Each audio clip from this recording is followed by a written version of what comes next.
I believe we're live now. All right. Let's see. Yeah, I think we're live. Yeah, we're live. So, hello everybody. Welcome to today's live session with Line for Dev. I'm Rahima Wasti, and I'm excited to have you here with us today. Today, we're diving into a topic that is as mysterious as it is misunderstood by many people: the dark web. Don't worry, we're not here to scare you. We're here to break down the facts and debunk some myths. And who better to do that? Our guest today, that is Philip Cutting, founder of Line for Dev. Philip, thank you for being here. Thanks for joining us. How are Thank, you feeling about today's session? thank you, dear. I'm excited for this one. So, the dark web has this big aura of mystery to it, and maybe romance for some, um, and that fear factor that's often kind of blown out of proportion with it. So, it's time to cut through all the noise and to explain what it really is and how it works and what it means for all of us in the digital age. So at Line Pro Dev, we stay on the cutting edge of security trends and making sure that our clients have the most secure digital solutions possible, that they're safe, and we're just up with the technology. That's great, exactly. We've got a lot to unpack today. So let's dive in. And if anyone has any questions or thoughts, we'd love to hear them in the chat. So Phil, let's address the elephant in the room. That is, when people hear a dark web, they think of illegal activities, hackers, and things that go bump in the night online. Is that all there is to dark web, or there's more to it? Well, so you're spot on, right? The dark web does have a reputation for Yeah. illegal activity, and there's truth to that. But it's more than that. It's, more than just having like criminals roaming around, right? A lot of people Mhm. use it for autonomy, and this includes journalists, political dissidents, and even researchers who want to protect their data. And the dark web is actually part of a larger section of the internet called the deep web, which includes around 90% of all web content. And these are things that we could access in everyday life, like email, banking accounts that are indexed by Mhm. search engines, right? So at LineProDev, we prioritize responsible tech practices. And we build secure solutions for our clients by understanding both the visible and hidden parts of the internet and integrating that knowledge into app development. That is absolutely great perspective. Phil, it's quite easy to think of the dark web as just this criminal underworld. But like any other tool, it has both positive and its negative uses. For everyone watching, let us know, do you think of dark web just as a bad space, or did you know that there are some legitimate uses too of it? So drop your thoughts in the chat, and we're going to move on to our next question for this. For those who are less familiar with internet structure. Can you Mhm. walk us can you walk us through how the dark web works? What makes it different from the surface web most of us use every day? Okay, so great question, Rahima. And the internet is like an iceberg, right? The Mhm. surface web, the part that is indexed, we get through Google and other search engines, only makes up about 5% of all the internet. The deep web, which includes private databases Mhm. and things you want to keep private, right? And access information behind firewalls, makes up a huge part of it. And within that, there's the dark web, which requires special browsers called Tor to access. And Tor is not complicated. It's really just short for the onion router, which anomalizes your identity by encrypting data in layers like an onion. That's where it got its name. So this All layer right. by layer encryption is called onion routing. Mhm. And when you use Tor, your information is routed through multiple servers, masking your identity and location. And this is key for journalists or activists, especially in countries where free speech is restricted. And at Line Pro Dev, we incorporate such advanced security practices to ensure that client data is always protected. And it's more than just, Absolutely. yeah, it's more than just these layers of like secret servers, right? There's a whole set of technology around protecting identities and protecting information. Absolutely. So, onion routing is crucial for anyone concerned with online privacy. And it sounds like understanding these layers is also essential for developers and cybersecurity professionals. Yeah, absolutely. The dark web structure was originally developed by the U.S. Department of Defense to secure communications. And here at Line Pro Dev, we apply similar principles to safeguard data, especially for clients with high security needs. For anybody watching in tech or cybersecurity, understanding how dark web operates can be a big advantage. That's quite fascinating. And a quick prompt to everyone here. Have you ever used for a similar tool? Let us know in the chat if you have. So let's shift gears a bit and talk about tech careers. With so much buzz around AI, cybersecurity, and tech jobs, Phil, what advice would you give to somebody trying to break into the space? What skills are crucial for this? Okay, so the digital landscape, it's moving fast, as we all understand, and there's a huge demand for skills like cybersecurity, ethical hacking, and data privacy. While there's also a big Mhm. demand for the legal side, there's so much opportunity in the legal side that I don't see much reason to risk being in jail. So the I recommend focusing on um,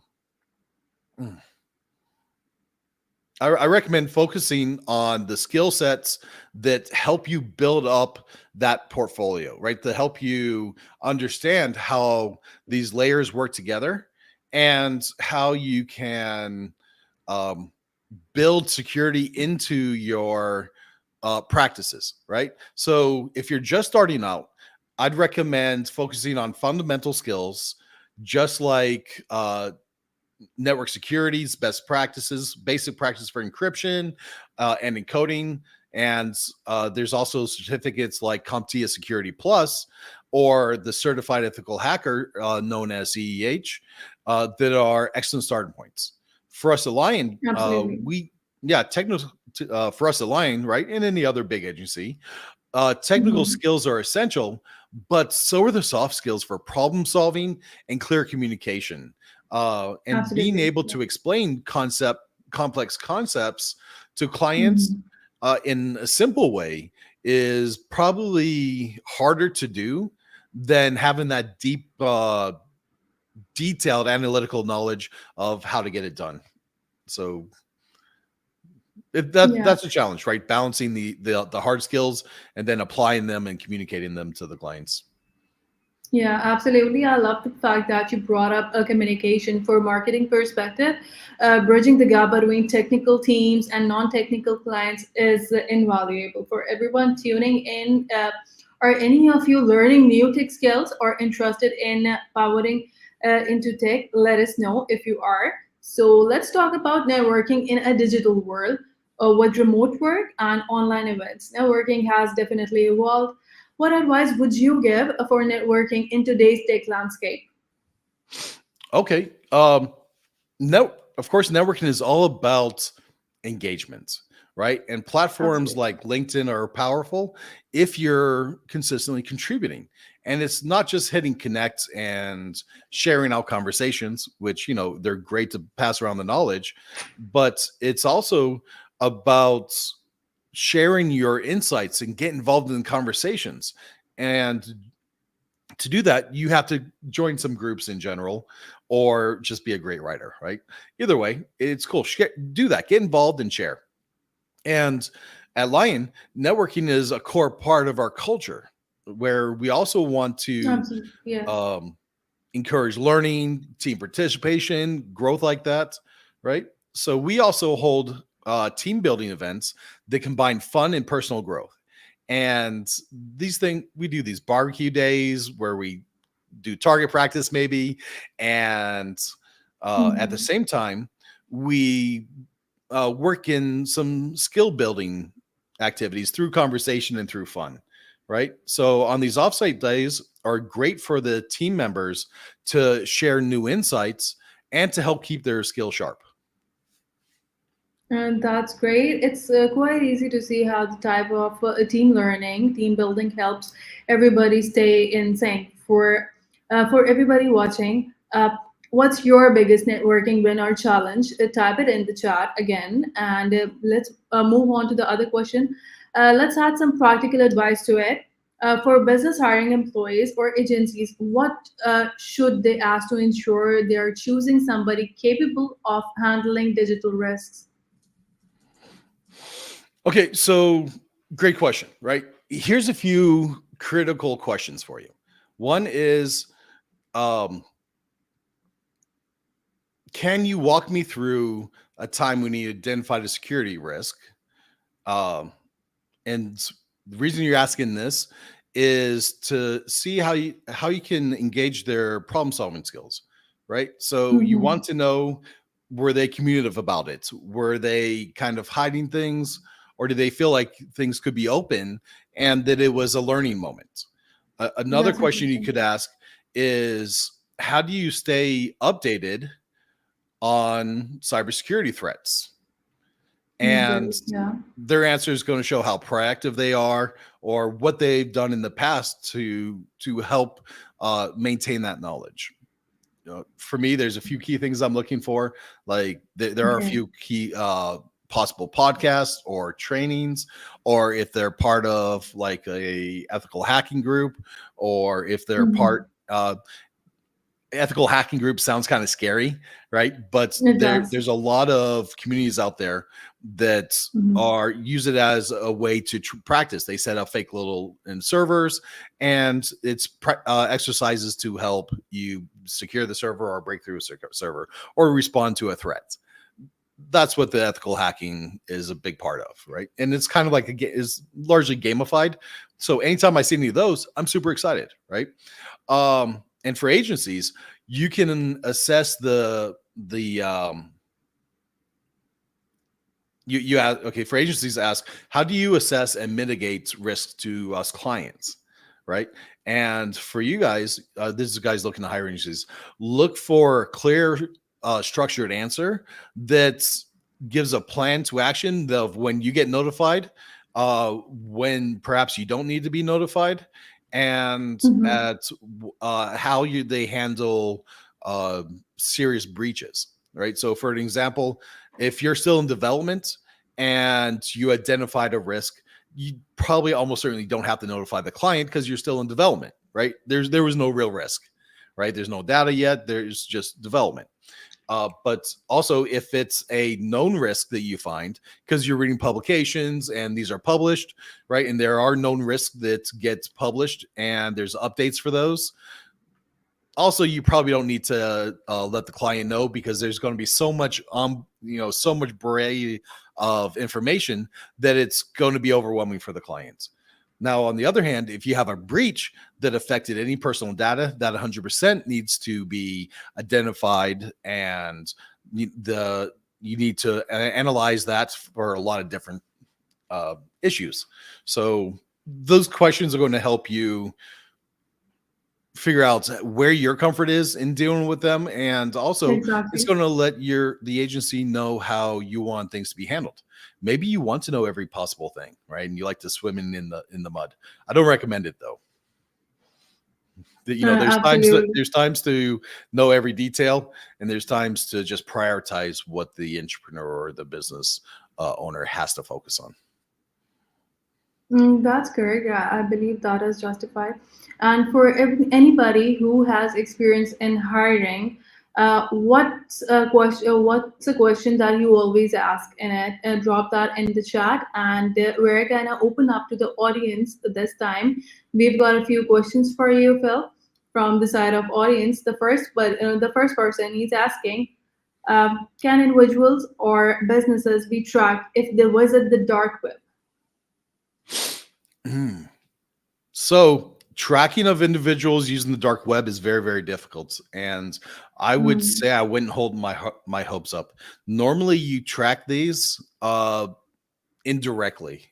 So you Mm-hmm. tend to find these guys a little bit indirectly, because once you start going through a couple layers of transferring from server to server, it's super hard to track that back, right? Most of the servers don't keep those logs. Most of the servers, there's some kind of encryption between it. So it's really just, I wouldn't hold my hopes up for finding that direct activity. You have to, if you're the way to handle this in my experience is you maintain Mm-hmm. your server logs. You look for unusual activity in your logs, and you look for systems being used in ways that don't make sense, right? Those are the big Okay. things. Now, a lot of times, this is so hard to do, and you might be like the best security company in the world, and this happened to the best security companies in the world, where there's been a breach of their system for 10 months, 18 months, 2 years, right? And they don't realize it until like halfway through this time, right? Way into it, years into it. But all they can do is monitor it to see if that activity changes or if there's certain information released out in the world, because there's not a good way for them to track it back and forth. There's a lot of corporate spying that goes on in the world, and this is probably more common than people think. And a lot of the times, it's other companies just kind of spying on what other companies are doing, not trying to access data or anything that's going to really get them in prison, right? But they're still kind of accessing sensitive components of the system that you don't want, right? Security is more than just about the most sensitive data that you have. It's about protecting your IP and your processes and your future plans. So there's a lot to it, and tracking people down super hard. Look at what they're doing, try to see what they're doing, try to recognize when you've been breached. That's the most successful thing. Of course, keep everything updated so you avoid it in the first place as much as possible. But there's some really smart guys out there, and there's some government controls put in place that make it hard to do anything in some cases. I heard that we need to keep on changing it and we need to keep on updating the passwords every now and then just in order to keep our accounts more Oh yeah, safe. tunneling, VPNs, right? Direct access, restricted access points. There's a lot of things you can do to protect your systems. The more you add to it, of course, the more safer it is, but the more expensive and the more painful it is for your clients and for your employees and contractors to work, which adds more expense. So you have to balance things and see what makes sense. Changing passwords frequently, healthy password managers are great. Physical Hmm. protection of information, segmentation is a big thing. Two-factor authentication is huge. I put two-factor authentication over passwords anytime. That's great. And we'll move on to the next question. That what tools and technologies are essential for accessing the dark web? Yeah, really just a browser, a Tor browser. You can check them out. There's just look for a Tor browser, and it's really that easy because the Tor browser does all the hard work for you. You don't have to understand all the onion stuff that I talked to you about, right? Mhm. Just Yeah. understand that if you're using a Tor browser, it's using those tunneling and technologies and those routes that are kind of beyond what anybody knows because they have their own systems in there, and that's how it goes. Now, just because you're not being tracked doesn't mean that you're not downloading content or viruses that's going to be installed on your computer and give away your identity, or you're downloading images or content that's going to tag and mark you separately. So just because you're doing things on a Tor browser doesn't mean you're free to free of all this stuff. You can still get yourself in trouble if you're doing illicit things, which is good, right? But just keep in mind, pure privacy is a very hard thing to do. Hmm. Yeah. That it certainly is, since we are living in this age. So yeah, it certainly is. And are Zane. there any ethic? Yeah. Are there I'm any gonna I'm ethical gonna show uses? his comment. Zane, what kind of content can typically be found in the dark web? Right. Uh, Mm, Great question. So of course there's a lot of porn, there's a lot of ugly dark stuff out there, there's there's ways to hire people to do illegal things, and there's all those bad things, but there's also journalists, there's news out there that you can't find anywhere, there's uncensored agencies, there's uncensored content out there that is really informative but maybe not filtered or maybe not even useful, right? It's stuff that doesn't want to be tracked back to people, where they want to maybe get it out there, they have a reason to. There's a lot of research out there where scientists put out research that they want out in the world, but they don't want tracked back to them, right? So there's also a lot of people that work for companies give away those company secrets because they believe that's the right thing to do, and they do that because it's hard to get to be tracked, right? Normally, if you have access to this and there's a few people and content keeps getting put out there again, there's ways to find out who that is in general in a roundabout ways. But yeah, that's a lot of it. Anything you can think of, there is no limit to what can be on the dark web, and maybe even you want to use the dark web to make it so it's really hard for people to access your data in the first place. And that's another thing that people do. There's dark web, deep web, right? And deep dark web is a subset of the dark web is a subset of the deep web, and we're familiar with the deep web, right? We all use APIs. We all use private information. We're all familiar with corporate private networks. All those are part mhm. of the dark web infrastructure that is behind firewalls and behind subnet masks. Absolutely, that they are. And are there any ethical uses of the dark web? Oh, I believe so. Right. So I believe in the ability to have free speech. So I think that as long as it's not illegal, mm, shoo, you know, it's a good question. If it's illegal, doesn't mean it's bad, right? The Ministry of Truth is Exactly. going to say one thing, but if you, I'm gonna personally say that right is right. We all know what right is, and sometimes we have to change laws because things are being done wrong, right? We all know that there's a lot of revolutions in history that that have gone on to correct injustice, right? So not always is the law right. Now that said, yeah, there is still a lot of good uses for privacy out there, and I think that it's important to be able to get the news out there, and I think that's one of my favorite reasons for the dark web, to get information out there, to be able to do that freely without being prosecuted, and to be a whistleblower but without getting the attention of it, right? To be able to go out there and make a difference, to warn people, to uh there's just so many good reasons to have real open free communication. I think it's a god-given right. So it's more like that we get the uncensored version of whatever news or Yeah, whatever activity that is happening over there. totally uncensored. It might be totally fake news, right? So you have Mhm. to judge for yourself if it's reliable or not. But yeah, it's totally uncensored. It's not like CNN is. It's not like it's being regulated by the FCC, right? It's out there. There's, you have to use your own intelligence, like back in the old days. Great.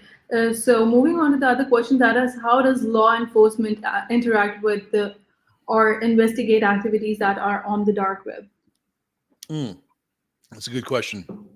They do it indirectly, generally, by putting in moles, by joining groups, by correlating activities in real life to activities from online.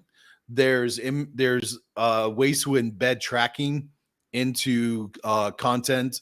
Um, Documents, a lot of documents have macros, right? Little code that gets run. There's a lot of spyware.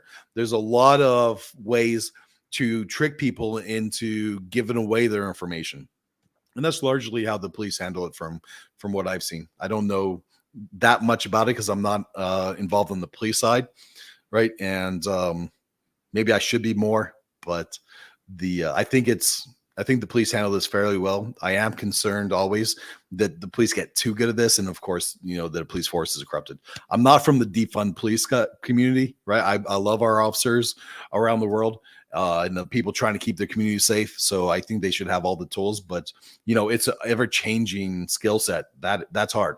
That one's and that's why I'm like, hey, I want you guys to know about this. I'd love to see more intelligent people creating good apps, creating good software, building their skills in this so that they can go out there and stop the bad guys in a public and appropriate way.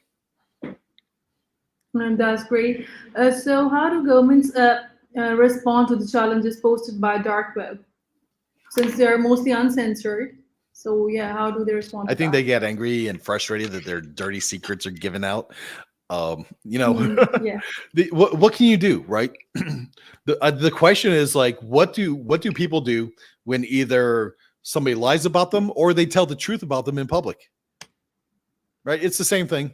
Not much you can do, right? If you can't track down people, then it's really just a matter of trying to either deal with it, to deal with the ramifications of it. There's a lot of businesses that have gone out of business.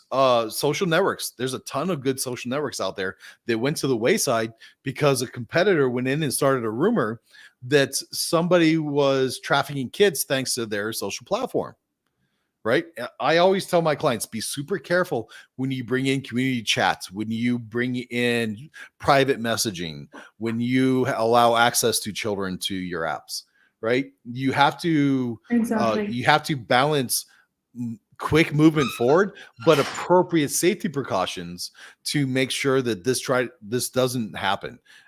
But the problem is, it's so easy to get a couple people to say this, to start spreading rumors, and then trolls take over, and companies go out of business because they couldn't manage that rumor mill. So it's hard to manage truth no matter what. That is, yeah, that is definitely understandable. And what steps can companies take to protect themselves from threats originating on the dark web? Mm. A lot of it is okay.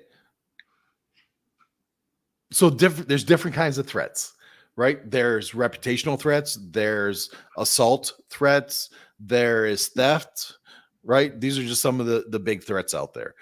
Whatever it is, dark web or direct, and some of the biggest threats are those from inside the organization, right? Those are where most of your problems start, right? So you need to find ways to protect you from those. You need to have good API gateways where people just can't go into your systems, but they have to request information. You have to have that firewall that keeps away the bad guys. You have to monitor that to make sure that the wrong people aren't getting access to your systems. You got to have good code Absolutely. repositories, great backups. You have to make sure that your data is encrypted. You should be as you growing, right? It's hard to do in the very beginning for startups, but for small to middle-sized businesses, you should be doing security audits. You should be seeing if people can hack your network, if there's trails that they have hacked your network, even if it's playful. There's a lot of playful hacking that can give away weaknesses of your systems before you run into big problems. Normally, things just don't go boom right to trouble, right? A lot of times it's a lot of little things that build up the way. Those little mice holes that kind of eat away at your infrastructure and start breaking down your systems. I encourage everybody to go through the ISO 27001 certification process just to make sure that they have thought about their security requirements.